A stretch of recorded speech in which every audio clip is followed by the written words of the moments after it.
Assalamualaikum warahmatullahi wabarakatuh. Bismillahirrahmanirrahim. Alhamdulillahirabbil alamin. Wa bihi nasta'inu ala umurid dunya waddin. Wassalatu wassalamu ala asyrafil anbiya'i wal mursalin. Sayyidina wa maulana Muhammad wa ala alihi wa ashabihi ajma'in. Amma ba'd. Puji syukur kehadirat Allah Subhanahu wa taala, yang mana pada kesempatan kali ini kita masih diberikan kekuatan, keimanan, kesehatan, sehingga kita mampu untuk melanjutkan materi pembelajaran kita. Sebelum kita lanjutkan, alangkah indahnya bagi yang belum subscribe, silahkan subscribe channel saya ini. Jangan lupa like, dan jika memang diperlukan silahkan share. Ya, ingat, subscribe tidaklah berbayar alias gratis.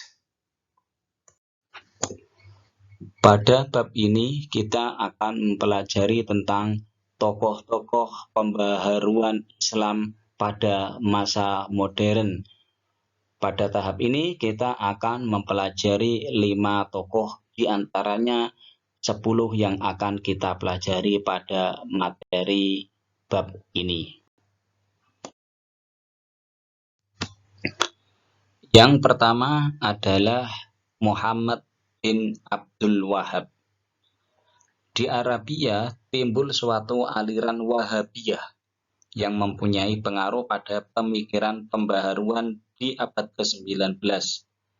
Pencetusnya ialah Muhammad bin Abdul Wahhab yang lahir di Uyainah, Najd, Arab Saudi. Setelah menyelesaikan pelajarannya di Madinah, ia pergi merantau ke Basrah dan tinggal di kota ini selama 4 tahun. Selanjutnya, ia pindah ke Baghdad dan di sini ia menikah dengan seorang wanita kaya. 5 tahun kemudian, setelah istrinya meninggal dunia, ia pindah ke Kurdistan, selanjutnya ke Hamdan dan ke Isfahan. Di kota Isfahan, ia sempat mempelajari filsafat dan tasawuf. Setelah bertahun-tahun merantau, ia akhirnya kembali ke tempat kelahirannya di Najd. Pemikiran yang ditetuskan Muhammad bin Abdul Wahhab untuk memperbaiki kedudukan umat Islam timbul bukan sebagai reaksi terhadap suasana politik seperti yang terdapat di kerajaan Utsmani dan kerajaan Mughal, tetapi sebagai reaksi terhadap paham tauhid yang terdapat di kalangan umat Islam di waktu itu. Kemurnian paham tauhid mereka telah dirusak oleh ajaran-ajaran tarekat yang semenjak abad ke-13 memang tersebar luas di dunia Islam. Soal tauhid memang merupakan ajaran paling dasar dalam Islam. Oleh karena itu, tidak mengherankan kalau Muhammad bin Abdul Wahhab memutuskan perhatian pada soal ini. Ia berpendapat sebagaimana diantaranya adalah meminta syafaat selain dari kepada Allah Subhanahu wa taala adalah syirik. Bernadar kepada selain Allah Subhanahu wa taala juga syirik. Memperoleh pengetahuan selain dari Al-Quran, hadis, dan qiyas merupakan kekufuran. Tidak percaya kepada qada dan qadar Allah Subhanahu wa taala juga merupakan kekufuran. Demikian pula menafsirkan Al-Quran dengan takwil, interpretasi bebas adalah kufur. Selanjutnya adalah Syah Waliullah. Syah Waliullah dilahirkan di Delhi pada tanggal 21 Februari 1703 Masehi. Ia mendapatkan pendidikan dari orang tuanya Syekh Abdur Rahim, seorang sufi dan ulama yang memiliki madrasah. Setelah dewasa, ia kemudian turut mengajar di madrasah itu. Selanjutnya, ia pergi naik haji dan selama 1 tahun di Hejaz, ia sempat belajar pada ulama-ulama yang ada di Mekah dan Madinah. Ia kembali ke Delhi pada tahun 1732 dan meneruskan pekerjaannya yang lama sebagai guru. Di samping itu, ia gemar menulis buku dan banyak meninggalkan karya-karyanya, di antaranya buku Hujjatullah Al-Balighah dan Fuyun Al-Haramain. Di antara penyebab yang membawa kepada kelemahan dan kemunduran umat Islam menurut pemikirannya adalah sebagaimana yang ada pada slide. Di zaman Syah Waliullah, penerjemahan Al-Quran ke dalam bahasa asing masih dianggap terlarang.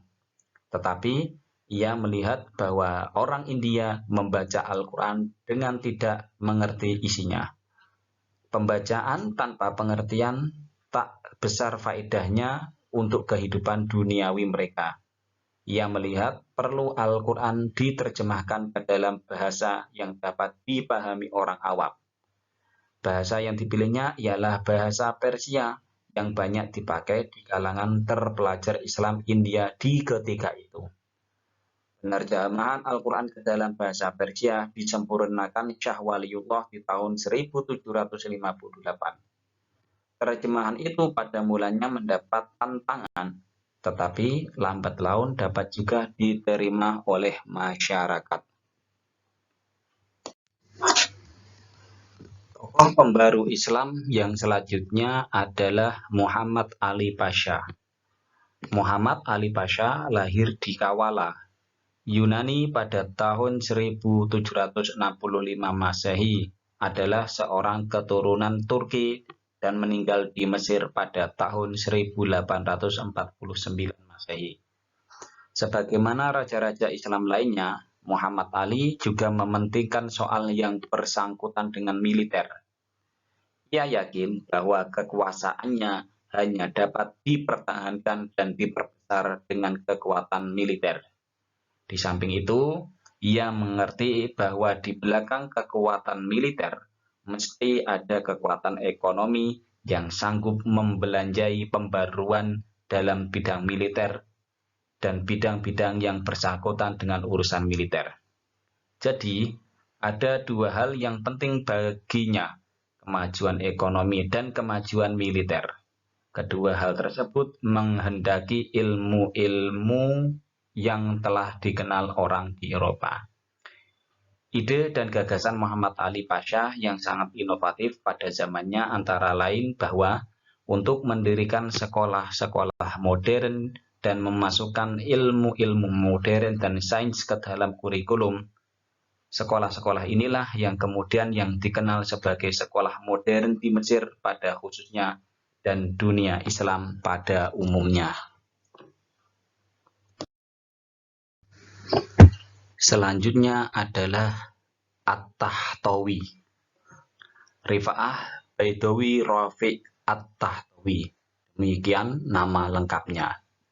Ia lahir pada tahun 1801 Masehi di Tahta, suatu kota yang terletak di Mesir bagian selatan, dan meninggal di Kairo pada tahun 1873 Masehi.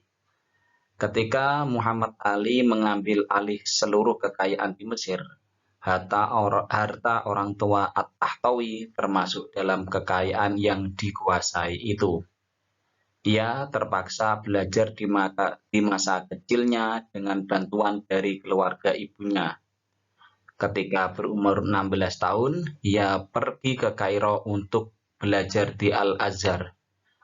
Setelah 5 tahun menuntut ilmu, ia selesai dari studinya di Al-Azhar pada tahun 1822 Masehi. Beberapa pemikirannya tentang pembaruan Islam adalah diantaranya sebagai berikut. Ajaran Islam bukan hanya mementingkan soal akhirat, tetapi juga hidup di dunia. Umat Islam juga harus memperhatikan kehidupan dunia. Kekuasaan raja yang absolut harus dibatasi oleh syariat. Raja harus bermusyawarah dengan ulama dan kaum intelektual. Kemudian, syariat harus diartikan sesuai dengan perkembangan modern. Kemudian, kaum ulama harus mempelajari filsafat dan ilmu pengetahuan modern agar syariat dapat menyesuaikan diri dengan kebutuhan masyarakat modern.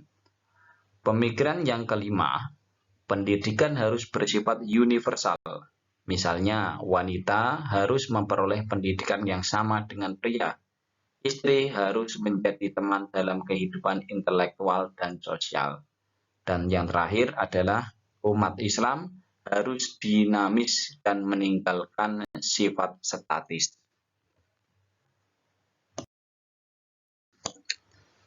Selanjutnya adalah Jamaluddin Al-Afghani.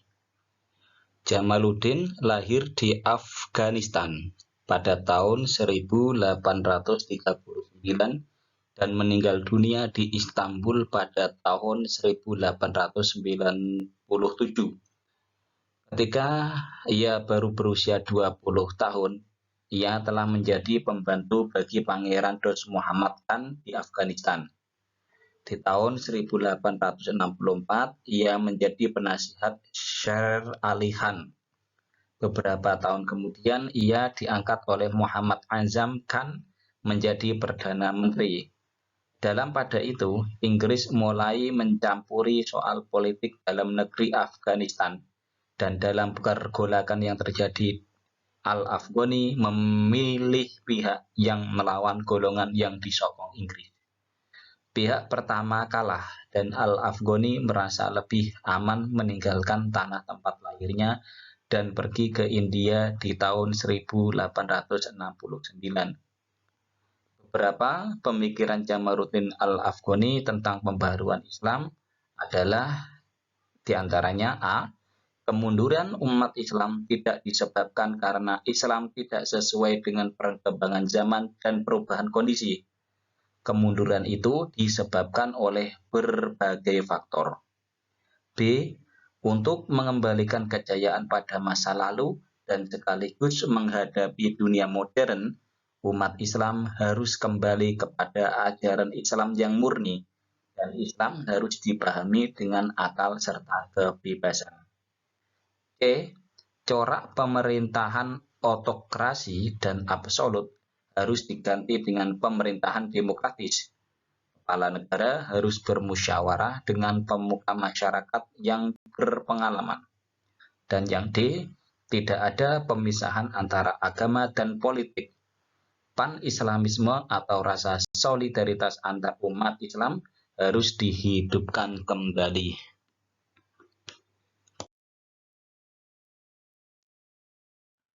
Demikian materi yang bisa kami sampaikan pada pertemuan kali ini. Kiranya masih banyak kekurangan, kami mohon maaf sebesar-besarnya. Wal afu minkum. Wallahu a'lam bishawab. Mari kita tutup dengan bacaan hamdalah bersama-sama. Alhamdulillahirabbil alamin. Wassalamualaikum warahmatullahi wabarakatuh.